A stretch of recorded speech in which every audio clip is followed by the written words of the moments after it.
Mahal, who would have thought na nandito ako ngayon, nakatayo sa pinakamagandang babae sa balat ng lupa. At ilang sandali na lang, tatawagan na kitang asawa.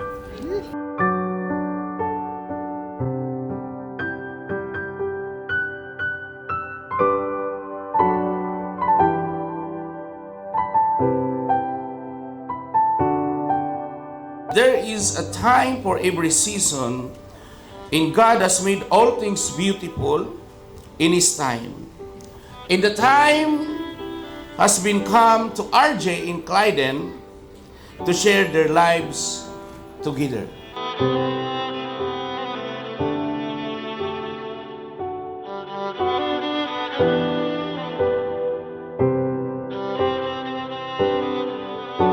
One night, while nag-i-scroll ako sa Facebook, nag-send ka ng friend request.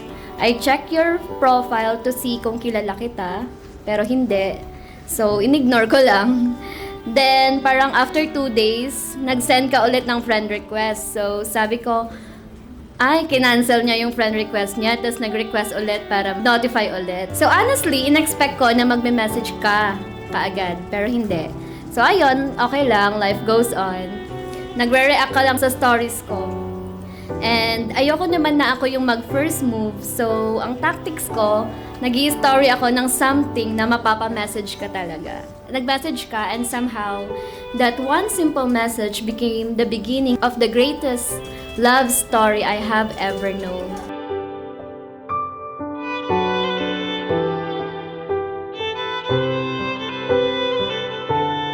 Simulan ko muna sa maikling kwento. Pero chill lang po kayo. Hindi po ito preaching. Kwento lang to ng isang lalaking akala niya tatanda siyang mag-isa hanggang sa may nakilala at tumanggap sa kanya ng buong buo. Bago tayo nakakilala nung una, pareyak nga lang ako sa mga my day at story mo. Kalaunan naglakas loob na ako mag-chat sa'yo. Sino mag-aakala ng simpleng reply sa iyong story, hahantog sa ating love story.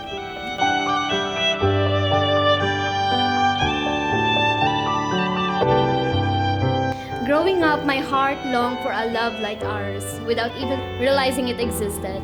I first fell in love with your presence, then your patience, your gentleness, and the way you make me feel safe. Every season with you make me love you a little more. But there came a season when my love for you grew even deeper. Not because you became more handsome, but because I watched you begin a relationship with Jesus. Ikaw ang una at huli. Ikaw ang first girlfriend ko. And by God's grace, ikaw na rin ang last. Habang tumatagal tayo na-realize ko na akala ko noon girlfriend lang yung ibinigay sa akin ni Lord. Hindi pala. Binigyan niya ako ng partner na maglalapit sa akin, lalo sa kanya.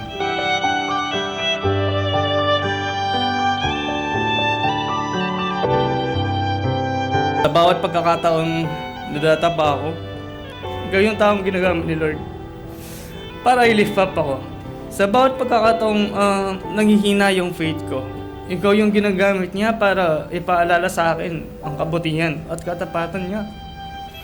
Ngayon, dumating na ang araw na pinakahihintay natin. Di ko akalain na mangyayari to.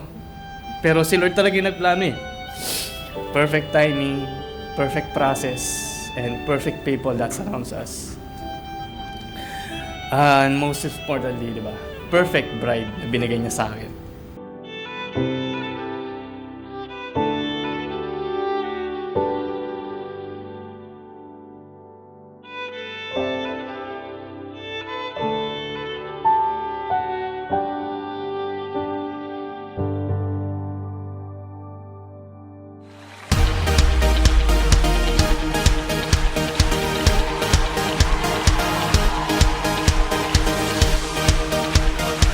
Family, we ready to sing this again?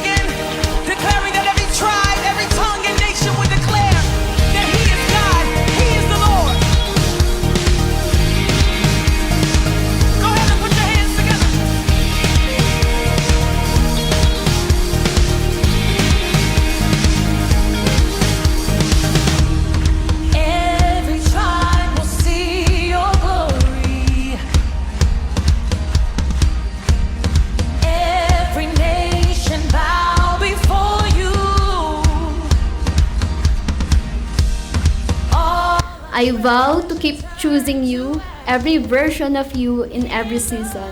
I vow to be a biblical wife, that faithfully following God's design for marriage. I will gladly support you, respect you, and submit to your leadership as we both continually submit ourselves to Christ. I vow to hold your hand as we run this race together and always fixing our eyes on the only prize that only matters, Christ Jesus. I vow to pray for you every day. I vow to be a loving and gentle mother to our future children. I vow to never let the sun set on our anger by choosing distance over reconciliation. Because what God has joined together, let no one separate. How sweet is our God that He allowed us to exist at the same time. How sweet it is that it could have been anybody else but you. And if God gave me another lifetime to live, I would willingly walk through every disappointment, every detour, every mistake. If in the end, every road still led me back to you, because I would still choose you again and again and again. In every lifetime, in every season, until the Lord call us home. I love you for all that you have been, for all that you are today, for all that you are becoming, and for the beautiful lifetime we are going to build together. So today, tomorrow, and for the rest of my life, I still choose you forever, my love. Honor and strength unto our God, matchless, endless, love unrestrained. This is our God, every tribe sing.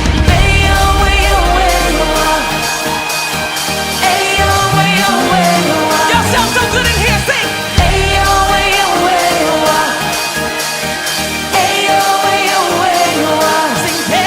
I vow na kahit anong pagsubok man ang ating pagdaanan, pangako ko sa'yo na magkasama natin itong lalagpasan. Pinapangako ko na lagi ako nasa tabi mo, ang magli-lift up din sa'yo. Kikinig sa lahat ng kwento, sa lahat ng rants, sa lahat ng tawa at iyak mo. I will always protect you. I will always respect you. I will always honor you. I will continue to learn and grow, not only for myself and not only for you, but for our future family and for the glory of God. I vow to always lead you closer to Jesus, and by His grace, lead our future family with Him at the center. Sa bawat araw na lumilipas, mas lalo akong napapatunayan na ikaw ang babaeng inihanda ni Lord para makasama ko habang buhay. So nga mahal, agnanayan mo nga lalagapin. Oray itirigat man kinwedo ragsak, para good man weno pa nagsagaba. Sige lang iti ay ayatek ken iti pilyak iti agnanayon. Iti tonggal bigat, iti tonggal rabii, ken iti tonggal panawen ti pinagbiagta. Sikaken sikalain, haan ko pulus ibatan, haan ko pulus baybayan, ket tonggal biag ko, sikalaing ay ayatek, ket aging gana, agang angasnak, sikalaing ti pipilyak. Agkaduwata nga duwa iti agnanayon, nga agserba kini Apo Diyos. Aging gana, agnanayon. I love you so much, Maria Clyde and Alianige. Today, by grace God, I can finally get to call you my wife. Meron akong dasal, isang love story na nauwi sa kasal. Habang ako'y paina sa ating trabaho, ay may tumatakbo at bigla na lang napana mo ang puso ko. Ako'y nagtataka nung inad kita, walang accept kaya cancel agad at try ulit. Kaya nung ako'y nag-hi, bigla kang nag-reply at dun nagsimula ang love story ko. Ngay'y kinumpleto mo ang love story ko.